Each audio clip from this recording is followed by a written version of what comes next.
So let us take a few more question and answer in data structure and algorithm. List various problem solving technique. What problem solving technique is that how you can solve a particular problem. Of course, you have to write an algorithm for this if you are making or you are going to make a code or software for this. So you have to tell the techniques like divide and conquer, branch and bound. All these techniques are there, but we'll see the more abstract solving techniques, that is the top down and bottom up. So there are two approaches to solve a problem. First is your top up or top down. So top up, top down, this is your bottom up, sorry. So bottom up, and the next is your top down. So what does it mean? What do we mean when we say top down? A top down design approach starts by identifying the major components and iterating until the desired level of detail is achieved. Means making a more sub problems, and then it often results into some form of stepwise refinement, stating from an abstract design in each step to the design where it is refined to more concrete level until we reach a level where we are left with no more refinement. So the design can be implemented directly. It is suitable only if the specification of the system are clearly known. For example, in software engineering, the waterfall SDLC model, waterfall model process, for this top-down approach is the best. Top-down approach require some idea about the feasibility of components specified during design. The next technique is the bottom-up. A bottom-up design approach starts with designing the most basic and primitive components, and then combining and proceeding to the higher level components that use these lower level components.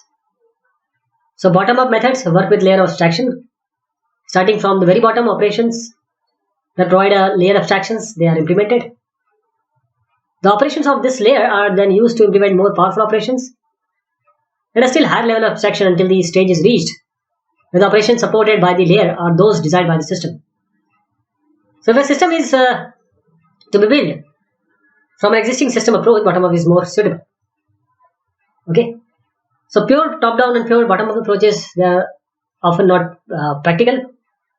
We call them sandwich techniques. Like a common approach is to combine the two approaches to provide a layer of abstraction for the application domain of interest through the libraries of functions which contain the functions of interest to the application domain.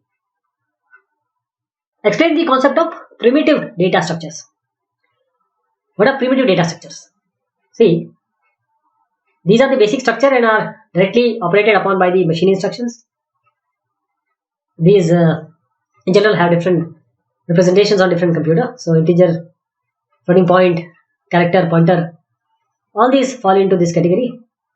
So you call them as primitive data structure or primitive data types also you can call them. Determine the frequency counts for all statements in the following program segment. How much or how many times the statements are going to run. See, the first one is from 1 to n, so it will run for n times. Now j is equal to 1, or say j is equal to I or j, any information you can add. It can be less than, greater than. So now this j is dependent on I. I runs from 1 to n. J runs from 1 to I, that is it will run inside n, and now k is it is dependent on j. So if it runs for 1, this is 2 for 3, y plus plus, let us see. So for this one, for first statement, the statement 2, statement 3, statement 4, S1 to S4. So frequency count is, as I said, this is 1 to n. This for loop will run for n time. But what about this 1 to I? So let us assume that first I is equal to n, that is n equal to 1. So for this will run for 1 time. What about j? J equal to 1 to j which is equal to I, that is 1. So for n equal to 1, j will run for 1. This loop will run for 1. For n equal to 2, if n equal to 2, j will be equal to 2. So it will be run for 1 and twice. So 1, previously it was 1, then it will run for 1 and then 1 plus 2. Why? Because this is dependent on n, right? After this, we see that k is dependent on j. So if j is 1 or I is 1, k will run for how much time? 1. Then if it is 2, this is run for 1 plus 1 plus 2. Okay. Then if it is say 3, this will run for 1 plus 1 plus 2 plus 1 plus 2 plus 3. Likewise. So this is how. And as for, of course, this one will run for the number of times inner loop will run. So this is the actual frequency counts of various statements here. I will encourage you to actually input the values and then try it. And you will see that because these are interdependent, for n value, this will run for this much number of time. Because every time it runs, the inner loop has to run. Every time this runs, inner loop has to run for number of times, because this will run for 2 times. If it is for 1, it will run for 1. But if it is 2, this will run for twice, and this will run for 1, 2, 3 times. That is why we have 1 plus 1 plus 2, 1 plus 1 plus 2 plus 3 like this. Write an algorithm to count number of nodes in a circular linked list. This is the counting of nodes in a circular list. Circular list is nothing but a list, a linked list whose last pointer is pointing to the first one. Okay, so how to count the nodes? We set count equal to 0 and we initialize the PTR with link start, and we repeat 3, 4, 5 while PTR equal to start, because it has to come to start again, right? So we increment the counter, and every time the link PTR, this PTR is assigned the PTR. So it points to this one, then this one, then this one, and every time it counts until it reaches the initial one, that is link start. The number will be count. So this count will be incremented every time till the time it reaches the front again. So this is how we can count the nodes in the circular list. Write down only 4 applications of stack. Now stack is very widely used. We have seen the various examples also. So conversion of infix to postfix, reversing a line, removal of recursion, evaluation or for recursion it is used, evaluating postfix expression, finding whether the braces are or the parentheses are proper or not. All these are the usage of your stack. Next question is, the system allocates memory for any multi-dimensional array from a large single dimensional array. Describe 2 mapping scheme that help us to store a 2-dimensional matrix in a 1-dimensional array. This is matrix RIX. So let us see. A 2-dimensional array is declared similar to the way we declare 1-dimensional array, except that we specify the number of elements in both dimensions like this. In grades, that is, this is an array with rows and columns. This first bracket tells the compiler that we are declaring 3 pointers. What are these pointers? Grade 0, grade 1 and grade 2. Okay. So we are declaring 3 pointers, each pointing to an array, and this array is of size 4. So there are 3 arrays of size 4. We are not talking about a pointer variable or a pointer array. Instead, we are saying that each element of the first dimension of 2-dimensional array refers to a corresponding second dimension. So in this example, all the arrays pointed to by the first index are of the same size. The second index can be of variable, like that is, it is 4. For example, the previous this statement declares a 2-dimensional array, this one, where there are 3 elements in the first dimension and 4 elements in the second dimension. 2-dimensional array is represented in a memory in following terms. It can be row major representation, it can be column major representation. To achieve this linear representation, the first row of the array is stored. Means first these rows are stored. This one, followed by this one, followed by this one. In column major representation, these are the columns. So we take this one first, then this, then this. First this will be stored in the memory, followed by this one, followed by this one. So here all the elements of the columns are stored next to one another. In row major representation, the address is calculated in a two-dimensional array as per the formula. Aij will be equal to base A, that is the initial address, plus bracket I into M into size, where base A is the address of say A00, M is the second dimension of array A, and size is the size of the data type, that is 2 byte, 4 byte, etc. Next is convert the following infix expression to postfix form using a stack, and follow usual precedence rule and assume that the expression is legal. This is the expression. Let us see. We have done it already number of times, but the problem is new, so we'll do it. Let me tell you that whenever a symbol is going to come, or we call it as an operand, we'll place it in the postfix expression. Whenever an operator will come, we'll place it on a stack. Whenever a token will come, we'll place it on a stack.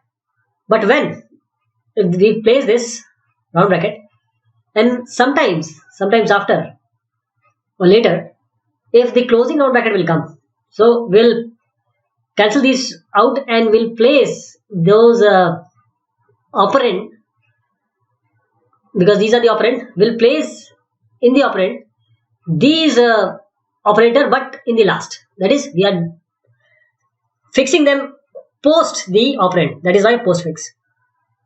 So let us start. We have x. Let us have x on the postfix. We know we're not going to place it on the stack. Then plus. So you know that plus has to be placed on the stack. Then y will be placed here. Into will be placed on the stack. Z will be placed here. Then the plus will be placed here. Okay. So you have what happens here. Let me tell you. Here, once this into has come, after this, once this into has come, we see that this into or multiplication has the higher precedence than the plus. So what will happen? We'll pop into means multiplication and we'll place it here. We'll pop this plus and place it here. So there are various conditions. First is this one. Second, we'll place whenever an operator will come on the postfix expression, the operator will come here. But we'll also see the precedence, because in this case the multiplication, when it comes over like this, is a stack, plus was there, and now multiplication has come. So multiplication has a higher priority or a precedence than plus. So we'll pop out both of these. So into will come here and plus will come here. Now next is what? Round bracket. Round bracket is there. So we'll place the round bracket. Okay. Then we have P. So we'll place P. The into has come because it is after round bracket, no problem. Into will place. Then we have Q, so we'll place Q here. Then plus is there, so plus will come here. But see, into has come, then plus is coming above it. So there is a precedence clash. So what we are going to do is, we are going to place the into. We are going to pop this into or multiplication and place it here, right? We'll not deal with others. Only multiplication will be placed. Then next will come Q will place, or Q has already done. Plus has come. So now R has come. So R will place here. But after R we have round brackets. So as soon as round bracket comes, we'll pop all those between round brackets. That is your this plus. So we have to take this plus, and then we have into. So we'll place it on the stack. Then you have S. So as S has come, we'll place it here. And now once the tokens are empty, we'll pop all the elements to make these stack empty. So multiplication will be there and plus will be there. This is the final postfix of the stack. I will encourage you to try it by yourself. Draw the 11 item hash table resulting from hashing the keys. These are the values, and you have to use the hash function as hi 2i plus 1 or 2i plus 5 mod 1 1, that is 11. So how to draw the 11 item hash table from hashing these keys? We'll take 12 and we'll place, I'll tell you one of these. First one is, we'll place, value is 12, so we'll place it here. 2 into 12 plus 5. What this value is? 24 plus 4. How much is this? 29. And this is modulo 11. 11 2s are 22. So 7 will be the remainder. So 7 will be the value. Likewise, I hope that you'll be able to do all these. So these are the values which will come. And we'll make a table now. So what we have 11 values. So we'll start with 0. 0, 1, 2, 3, 4, 5, 6, 7, 8, 9, 10, 11. These are 11 values. For 0. Is there any key 0? No. None. Neither 2, nor 3 or 8. There are no values here. But with 4, how many 4s are there? 1, 2, 2 4s are there. So first is what? First 4 is 16. So we'll point it to 16. Then this will point to 5 because other is 5 also. And there is no other 4, so we'll make none. We have 3 5s. For that, first 5 is 44. We'll place 44. Then second 5 is for 11. We'll place this one. Fifth, 88. Sorry, it is for 88. 88. Third is for 11, so we'll place 11 here. So I hope you got the idea how you are going to make, how you hash. What is hashing? Give the algorithm to construct a binary tree where the yields of pre-order and post-order traversal are given. So tree cannot be constructed using pre-order and post-order traversal of a binary tree. We have to have a in-order traversal. So this question stands like this. To construct a tree using in-order and pre-order traversal, as we have already seen in the previous questions. And one more is coming, so the algorithm is like this. The root of t. First, the tree is drawn from the root downwards as follows. The root of a tree is obtained by choosing the first node in its pre-order. Then g is the root of the node. The left child of the node g is obtained as follows. First, use the in-order of t to find the node in the left subtree in order. Thus, this left ta consists of the node b, q, a, c, any node can be there. Then the left child of g is obtained by choosing the first node in the pre-order. Thus, b is the left son of g. Then, similarly, the right subtree of g consists of various values. It can be anything. And this becomes the right child of g. And we repeat the above process with each new node and we finally obtain the required tree. So this is the actual question. So we have actually referenced it here also. So I just didn't emphasize on these because the question is coming here. So how can you make? We will apply the algorithm which we have just seen, or the steps. So we'll make like this. First of all, we'll take this g of pre-order. What is the RTA? Means the right subtree, or see, we have to take the left. We want to have the left child of node g. First, we use the in order t to find the node of left subtree, and we'll do it for the right subtree also. Let's see step by step how it happens.